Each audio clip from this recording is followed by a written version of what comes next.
Okay, next let's move on to the Adagio.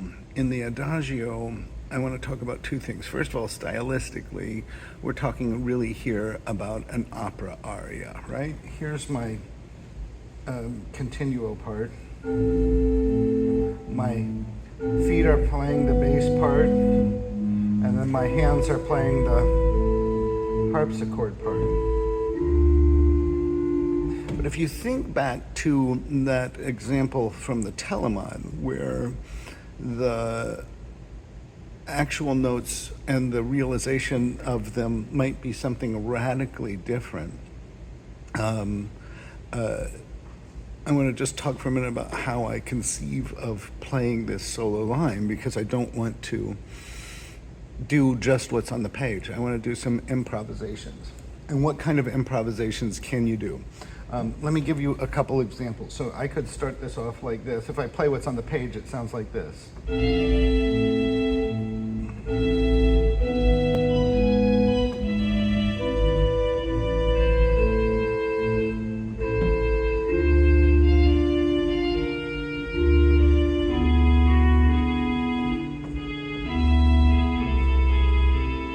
get the idea. Or I could do something like this.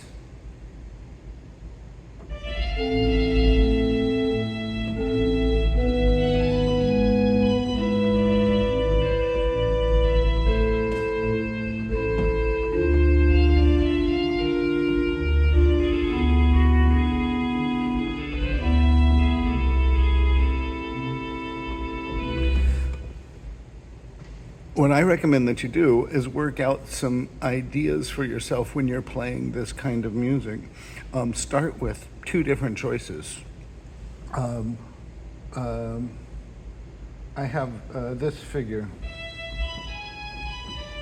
That's in the end of the first measure. Well, I could connect any one of those.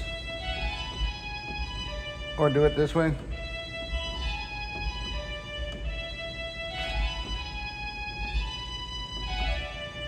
I could connect the scale between any two of those, or I could do a trill or some sort of mordant on any of them.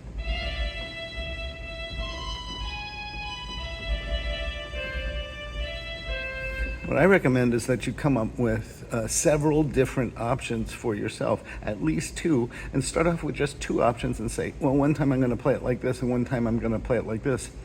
Eventually you play it however you want in the spur of the moment and start making more and more connections like that.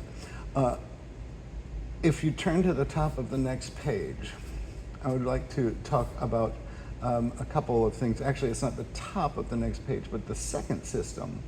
This is another thing that I like to try to do, again, influenced by my teachers. Look at this passage on the beginning of the second page.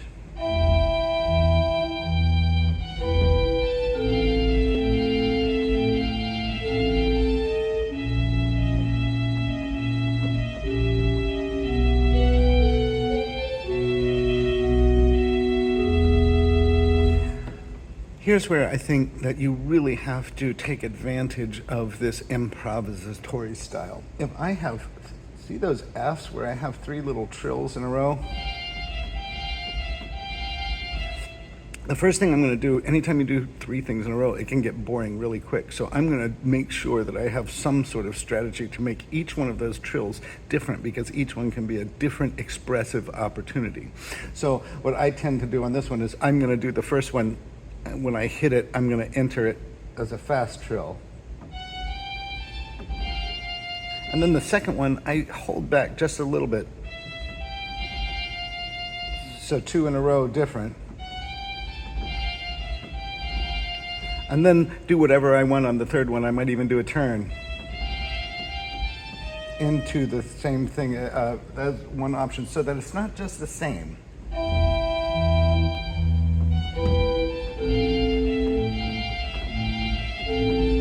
And here again, I don't want to do dum, dum, dum, dum, dum, dum, dum, boring, right? So I'm going to do bum.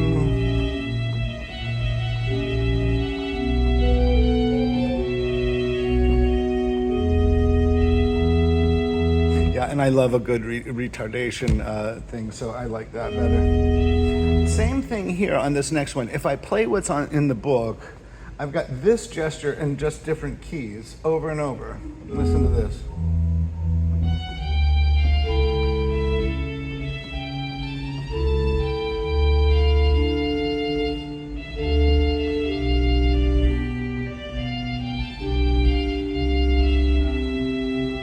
Third time.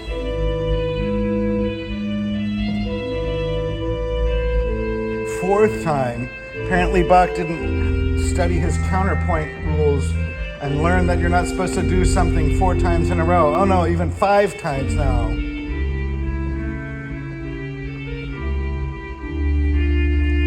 Really boring if you play it like that in what's written in the book. 5 same gestures in a row, just moved around to different keys. So I'm just going to come up with different sets of variations. So each time I play one of those, it's going to be slightly different than it was before. Here's my theme. Now next time.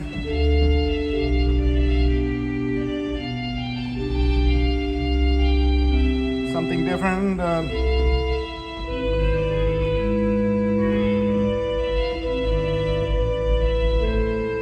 Oh, what about this?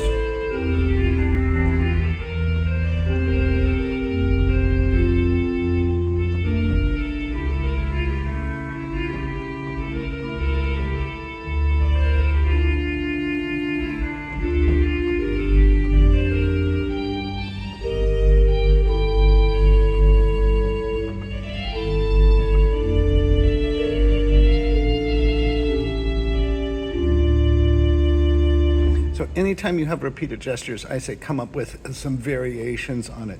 And always look for, the easiest way to do that is if there is a jump, you can connect it with a scale, you know? And the more you practice that, the fancier you can get. All right, let's talk about the end of this piece. You notice where it says grave towards the end. All of a sudden we end this, we end our opera aria. And we go into this.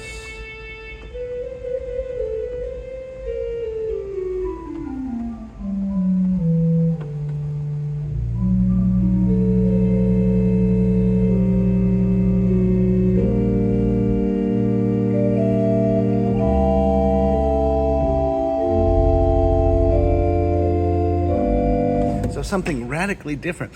This is that he's referencing here the Durezzi e ligature style that was developed really by Frescobaldi in these elevations that were played when the host was written during Mass at the high point of the house. The organist would improvise something, and these thing about your Frescobaldi like fiori musicali, where he said that there are these strange little pieces where a dissonance carries over and it's resolved into another dissonance that's eventually resolved into a consonance. And Frescobaldi says you can play these pieces at any tempo that you want, and you can stop in the middle if you want. You can start and wherever you want on them.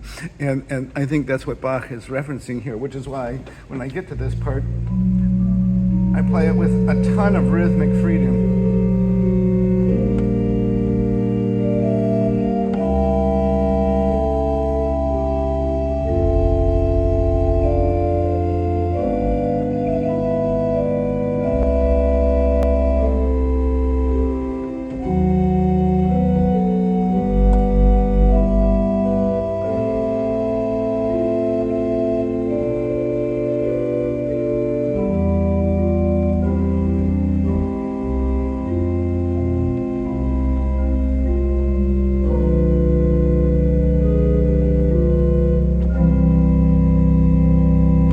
So a Frescobaldi reference. And then let's briefly talk about the fugue, because there's not as much to talk about, and I haven't practiced it, so we'll see how it goes. I'd like to play the exposition for you. Now, this kind of fuguing style, especially with the triple meter and a sort of well-developed concept of a fugue, really comes from southern Germany.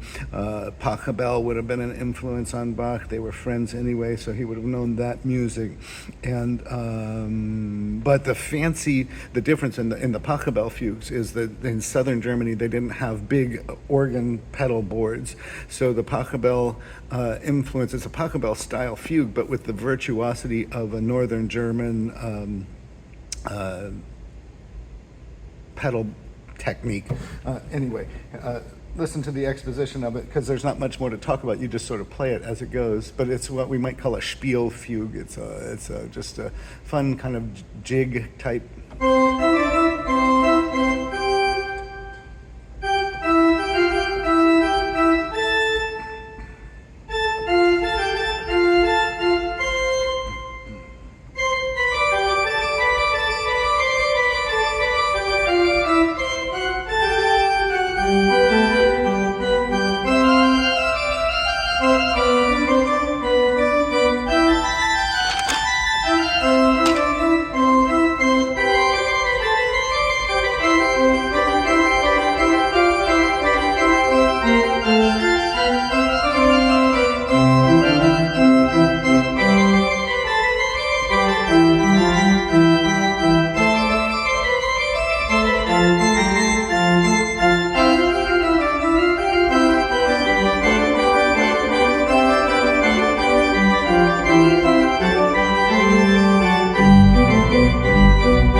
I should mention that right here at that measure where I just stopped at 36. Watch this. Oh, sorry.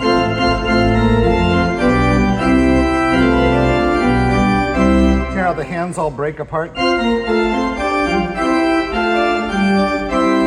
That's really the broken style of harpsichord accompaniment, stile brisé, right? Broken style. He just snips a little bit, puts a little bit in there in a transitional passage to make the approach to the tonic more exciting.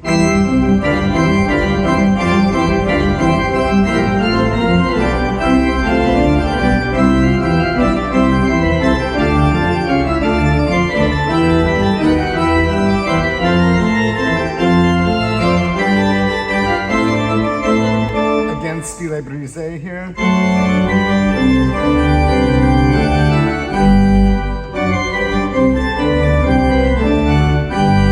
Well, that's the end of the exposition, and that's sort of the whole thing of this fugue. So that gives you an idea of how some of those choices are. If I recognize on the page that it's in the broken style, then I probably am going to make it a little more staccato, especially if I practice it and know the notes a little bit better. I think that's all for this one. So thanks for listening.